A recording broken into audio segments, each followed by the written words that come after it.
Mga kapatid ko kay Kristo Jesus, ito'y paalala, pag-asa at disiplina. Kasaysayan noon, pamumuhay ngayon, ang karugtong kahapon. Ang pagiging makasalanan ng mga tao sa Sodom. 19 na kabanata. Magdidilim na nang dumating ang dalawang anghel sa Sodom. Nakaupo noon si Lot sa pintuan ng lungsod. Pagkakita ni Lot sa kanila, tumayo siya at sinalubong sila. Pagkatapos, yumukod siya sa harapan nila bilang paggalang at nagsabing, "Kung maaari po dumaan muna kayo sa bahay ko para makapaghugas kayo ng mga paa ninyo at dito na po kayo matulog ngayong gabi. At bukas na lang kayo ng umaga magpatuloy sa paglalakbay ninyo." Pero sumagot sila, "Huwag na lang, doon na lang kami matutulog sa plaza ngayong gabi." Pero pinilit sila ni Lot, kaya sumama na lang sila sa bahay niya.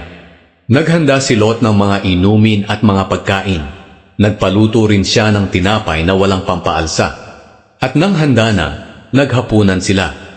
Nang mahihiga na sila para matulog, dumating ang lahat ng bata at matatandang lalaki ng Sodom at pinaligiran nila ang bahay ni Lot. Tinawag nila si Lot at tinanong, "Nasaan na ang mga panauhin mong lalaki na dumating ngayong gabi? Palabasin mo sila rito dahil gusto namin silang sipingan." Lumabas si Lot ng bahay para harapin sila. Nang lumabas siya, isinara niya agad ang pintuan. Sinabi niya sa kanila, "Mga kaibigan, nakikiusap ako sa inyo na huwag ninyong gagawin ang iniisip ninyong masama. Kung gusto nyo, may dalawa akong anak na dalaga. Ibibigay ko sila sa inyo at bahala na kayo kung ano ang gusto ninyong gawin sa kanila. Pero huwag ninyong galawin ang dalawang taong ito dahil mga bisita ko sila at dapat ko silang protektahan." Pero sinabi ng mga tao, "Dayuhan ka lang dito, kaya sino ka para makialam sa amin? Umalis ka riyan, baka masigit pa ang magawa namin sa iyo kaysa sa kanila." Pagkatapos, itinulak nila si Lot. Lalapit sana sila sa pintuan para gibain ito. Pero binuksan ito ng dalawang anghel na nasa loob at hinatak nila si Lot papasok at isinara ang pintuan. Pagkatapos, binulag nila ang mga tao na nasa labas para hindi na nila makita ang pintuan. Pinaalis si Lot sa Sodom.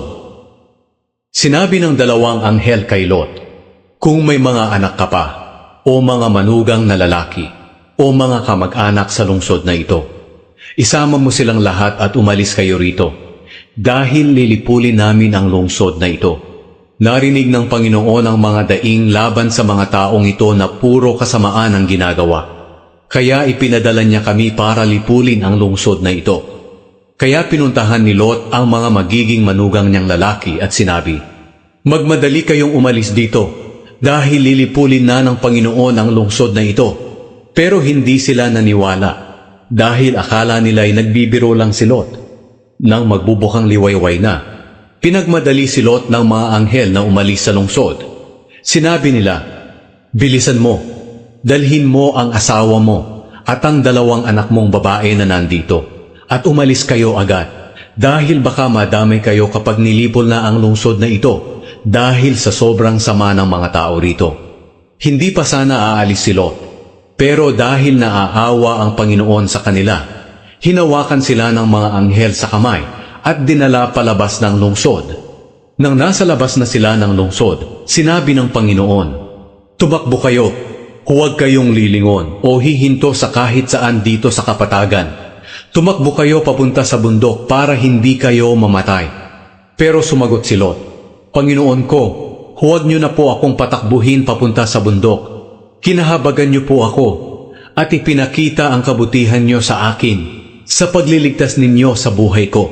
Pero napakalayo po ng bundok. Baka maabutan ako ng sakuna at mamatay ako bago makarating doon. Nakita niyo po ba ang maliit na bayang iyon sa unahan? Tiyak na mararating ko po iyon dahil malapit lang. Maaari po bang doon na lang ako pumunta sa maliit na bayang iyon para maligtas ako?" Sumagot ang Panginoon, "Oo, payag ako sa kahilingan mo. Hindi ko lilipulin ang bayan na iyon. Sige, tumakbo na kayo roon, dahil wala pa akong gagawin hanggat hindi pa kayo nakakarating doon. Ang bayang iyon ay tinatawag na Zoar, dahil maliit ang bayang iyon. Ang paglipol sa Sodom at Gomora. Nakasikat na ang araw nang dumating sina Lot sa Zoar. Biglang pinaulanan ng Panginoon ng naglalagablab na asupre ang Sodom at Gomora. Nilipol ng Panginoon ang 2 lungsod at ang buong kapatagan. Namatay ang lahat ng nakatira roon, pati ang lahat ng tanim. Lumingon ang asawa ni Lot, kaya ginawa siyang haliging asin. Kinaumagahan, dali-daling pumunta si Abraham sa lugar kung saan siya nakipag-usap sa Panginoon. Minasdan niya ang Sodom at Gomora at ang buong kapatagan. Nakita niya ang usok na pumapaitaas mula sa lupa na parang usok na nagmula sa isang malaking hurno. Inalala ng Diyos si Abraham nang lipulin ng Diyos ang mga lungsod sa kapatagan kung saan nakatira si Lot. Iniligtas niya muna si Lot para hindi ito mapahamak. Ang pinanggalingan ng mga Moabita at Amonita.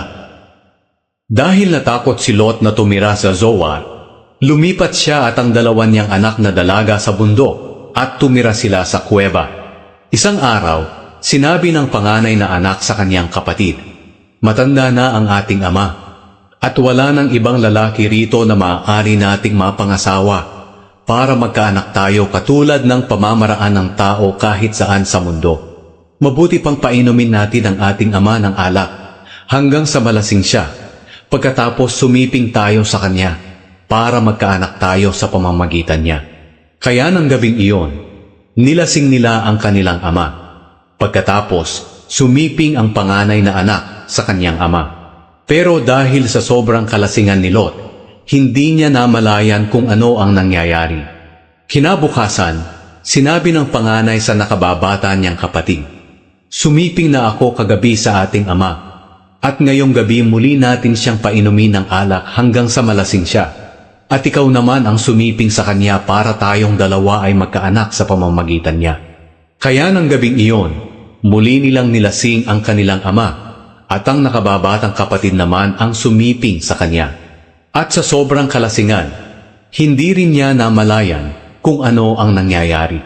Sa ganoong paraan, nabuntis ang 2 anak ni Lot sa pamamagitan niya. Dumating ang panahon, nanganak ang panganay ng isang lalaki at pinangalanan niyang Moab. Siya ang pinagmulan ng lahi ng Moabita. Nanganak din ang nakababatang kapatid ng isang lalaki at pinangalanan niyang Ben-Ami. Siya ang pinagmulan ng lahi ng Amonita. Salamat sa Diyos sa magandang balita sa araw na ito. Iniikayat ko kayong lahat manood at makinig sa kasaysayan at sa katotohanan sa nakasulat sa banal na aklat. Araw-araw akong magbibigay ng sinasalaysay at pagbubulay-bulay kaugnay sa ating buhay. Pagkaloob ng Diyos, bukas, sa ganitong oras, sa susunod na kabanata.